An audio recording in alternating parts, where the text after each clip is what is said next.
Chapter 3. Tom is both happy and sad. When the whitewashing was finished, Tom went indoors to tell his aunt. May I go out to play now? He asked. How much whitewashing have you done? All of it. The fence is quite finished. Finished? Let me see. Aunt Polly went outside to see. She was very surprised. She could hardly believe her eyes. Well, Tom, she said, you have worked well.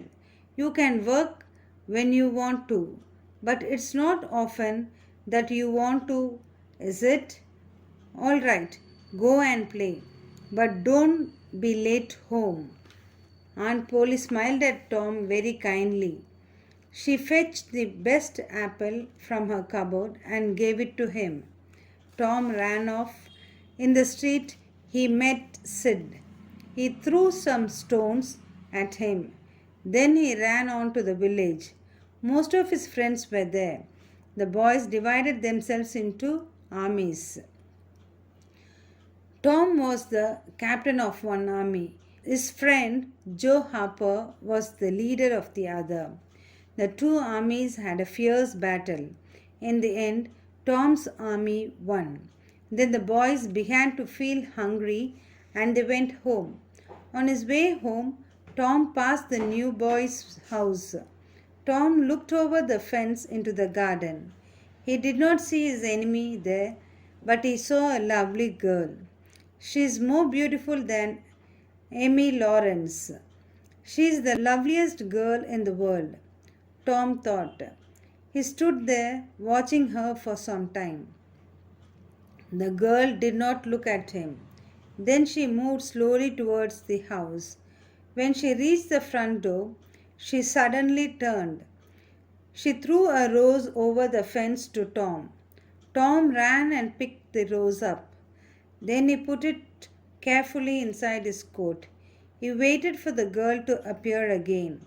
It grew dark, but she did not come out again. Tom walked home slowly and thoughtfully. When he got home, he found his aunt angry with him. She was angry because he had thrown stones at Sid.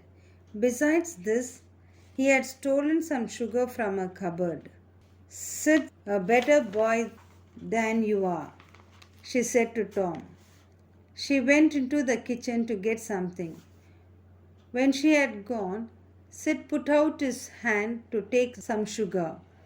He knocked the sugar basin off the table. It fell with a crash to the floor. There it lay in pieces.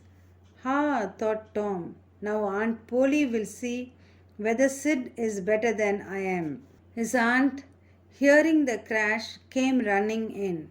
When she saw the broken basin, she went straight to Tom and hit him hard. Why are you hitting me? I didn't do it, Tom said. Be quiet. You are a bad boy all the same, Aunt Polly said. Tom felt sorry for himself. She'll be sorry about this when I'm dead, he thought. But it'll be too late then. This thought was a sad one. It made Tom cry. After a time, Tom got up and walked out of the house. He was thoughtful.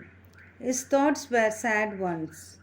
He sat down on the bank of the river. He took out his rose. He looked at his rose. He looked at it sadly. Is that girl cruel too? He asked himself. Or is she different? Tom walked to her house. It was quite dark, but in one window a light was shining. Was she there? He climbed over the fence. He walked towards the window. In his hand he held the rose that she had thrown to him. Ha, he thought, I wish I could die now, here under a window. She will find me here, but I shall be dead. What will she say then? Will she cry for me? Suddenly a window was opened. Somebody threw a lot of water on Tom's head. Perhaps they thought that Tom was a cat. Tom ran home.